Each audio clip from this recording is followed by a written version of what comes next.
हर बच्चा बचपन में सूरज निकल लेता है। सूरज यानी चेतना। वो चेतना उसकी बुद्धि के पीछे चली जाती है।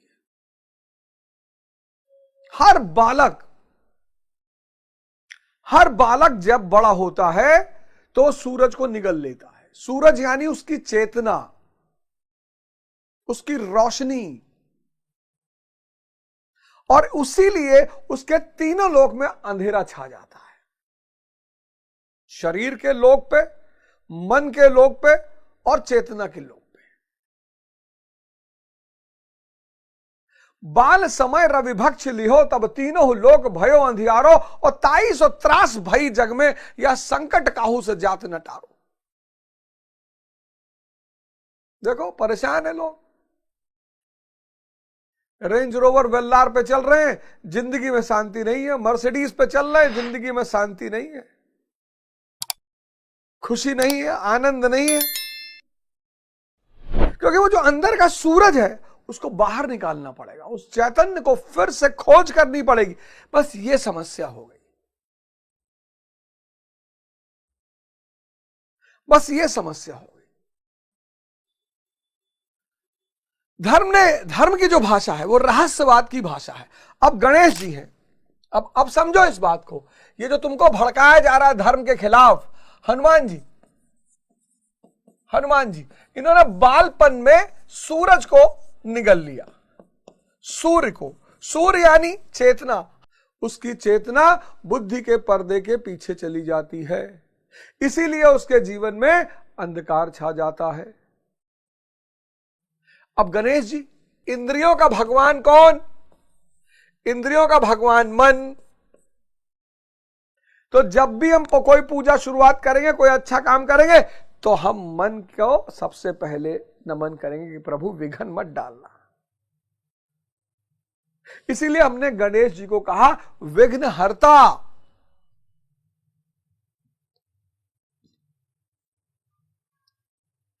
लेकिन ये जो तथाकथित पढ़े लिखे लोग हैं, जो बड़ी बड़ी डिग्रियां लेके सिगरेट पी रहे हैं और कहते हैं सिगरेट कंसंट्रेशन बढ़ा रहा है, समझना इस बात को। ये तथाकथित पढ़े लिखे लोग हैं, बड़े बड़े यूनिवर्सिटियों से, स्टैनफोर्ड, हार्वर्ड, टेक्सास, बड़े प्यार से बोलते हैं Texas. Oh, Walter, what's this in religion? Religion is a useless thing in the modern times. I don't believe in religion. Sir, you don't understand religion. Religion को believe थोड़ी करना है, religion को जानना है। बहुत क्रांतिकारी चीज है religion। मुझसे भी बहुत ज्ञानी लोग मिलते हैं, बोलते हैं हम धर्म वरम नहीं मानते। मैंने कहा धर्म वरम को तो मैं भी नहीं मानता, लेकिन धर्म इतना बड़ा विज्ञान है। आओ हो जाए दो बहस, आओ बात कर लें।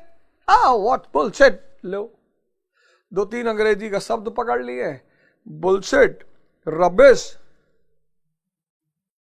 अब देखो ये सब रहस्य की बातें, ये सब रहस्य फॉर्म में लिखी गई है, ये सब रहस्य के फॉर्म में लिखी गई। रावण कौन है? ये उसकी 10 इंद्रियां हैं, हर इंद्रियां सर के समान है, उनकी डिमांड है, वो देखती हैं, वो मांग करती हैं।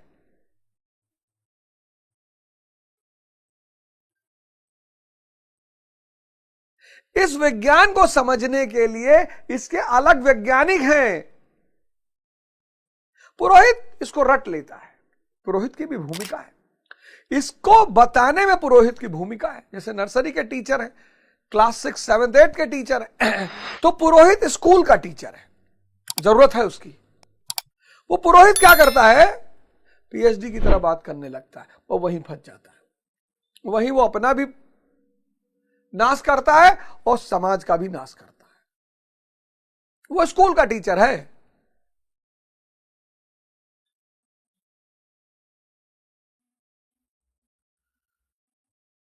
तो धीरे धीरे लोगों के सामने धर्म का जो मूल महत्व था, इंद्रियों से चेतना की तरफ आना।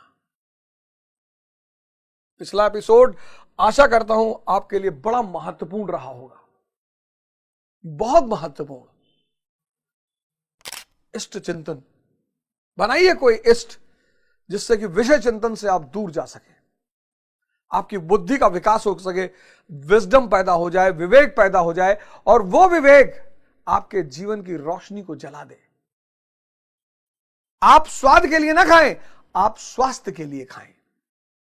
आप भोग के लिए विवाह ना करें, आप भाव के लिए विवाह करें। आप शक्ति प्राप्त शोषण के लिए ना करें, सेवा के लिए करें। जिसके पास भोग होगा वो भोजन स्वाद के लिए नहीं, स्वास्थ्य के लिए करेगा। ये पिछली बार मैंने आपको बताया। जिसके पास विवेक होगा वो शक्ति किस लिए चाहेगा? सेवा करने के लिए, शोषण करने के लिए नहीं। जिसके पास विवेक होगा वो विवाह करेगा भाव के लिए, भोग के लिए नहीं। जिसके पास विवेक होगा वो शिक्षा लेगा ज्ञान के लिए, धन के लिए नहीं। जिसके पास विवेक है उसके लिए भोजन किस लिए है? स्वास्थ्य के लिए। जिसके पास विवेक है उसके लिए शक्ति किस लिए है? सेवा के लिए। जिसके पास विवेक है उसके लिए पत्नी किस लिए है? भाव के लिए। जिसके पास विवेक है उसके लिए ज्ञान किस लिए है? शिक्षा किस लिए है? ज्ञान के लिए।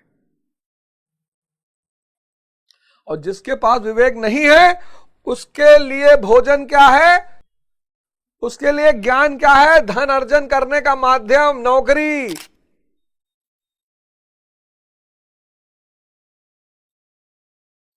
इसलिए कहता हूं ध्यान करो। ध्यान करोगे तो क्या पैदा हो जाएगा? विवेक पैदा हो जाएगा। और यह विवेक रूपी रोशनी तुम्हारे जीवन के अंधकार को मिटा देगी। कैसे? 64वें श्लोक में यह बात गीता में आई है। 64वां श्लोक। अब कैसे यह अंधकार दूर होगा, यह 64वां श्लोक बता रहा है। कैसे? सुनो। किसी की क्षमता नहीं है विषय चिंतन करने वाला और इष्ट चिंतन करने वाला, यानी संसारी। जी महाराज, ये आदमी विषय चिंतन करेगा, स्त्री का चिंतन, गाड़ी का चिंतन, महल का चिंतन। इसके अंदर आसक्ति होगी। आसक्ति की वजह से कामना होगी, कामना के दमन से क्रोध होगा, और क्रोध के दमन के परिणाम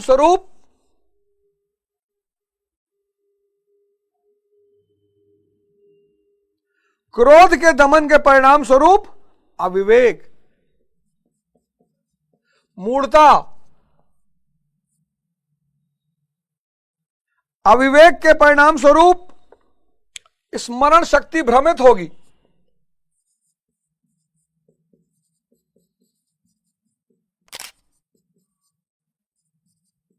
स्मरण शक्ति भ्रमित के परिणाम स्वरूप, लेकिन भगवान जागृत है, महाराज अलकनंदन जागृत है।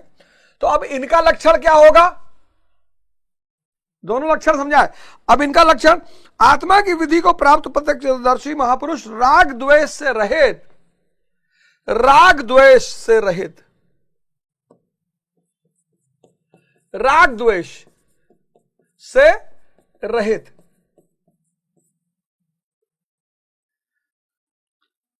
समस्त सब ब्रह्मांड चेतना है। तो जब समस्त ब्रह्मांड चेतना है और मैं विलीन हो चुका है, यहां मैं है अवध ओझा, यहां मैं है ही नहीं। तो जब मैं है ही नहीं तो सारा ब्रह्मांड अपना है। तो जब सारा ब्रह्मांड अपना है तो किससे राग द्वेष? राग द्वेष यहां हो सकता है, यहां नहीं हो सकता। मैं है ही नहीं। राग द्वेष का धुरी क्या है? मैं अवध ओझा। तो जहां मैं वहां तू। तो तू से तो राग द्वेष होगा ही। लेकिन जब भगवान अलकनंदन को दिखाई पड़ रहा है कि सब चैतन्य है, सब एक ही चीज है, तो किससे राग द्वेष?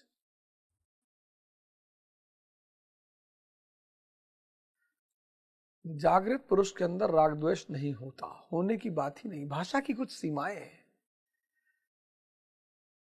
इसीलिए भाषा कभी कभी बड़ा दुविधा पैदा करती है। जो चेतना पे आ गया, भगवान राम। मैंने कहा ना, आपको कभी कभी लगता होगा कि भगवान बुद्ध, भगवान महावीर, भगवान कबीर, भगवान दादू, भगवान गुरु नानक के पास कुछ भी नहीं है। ब्रह्मांड है पूरा। आप भिखमंगे हो, आप जाते हो उनके पास, प्रभु आशीर्वाद लेने आए।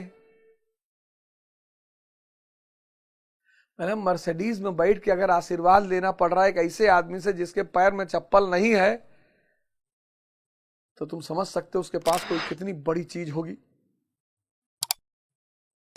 राग द्वेष, चेतना, समस्त ब्रह्मांड उसका है, सब वही।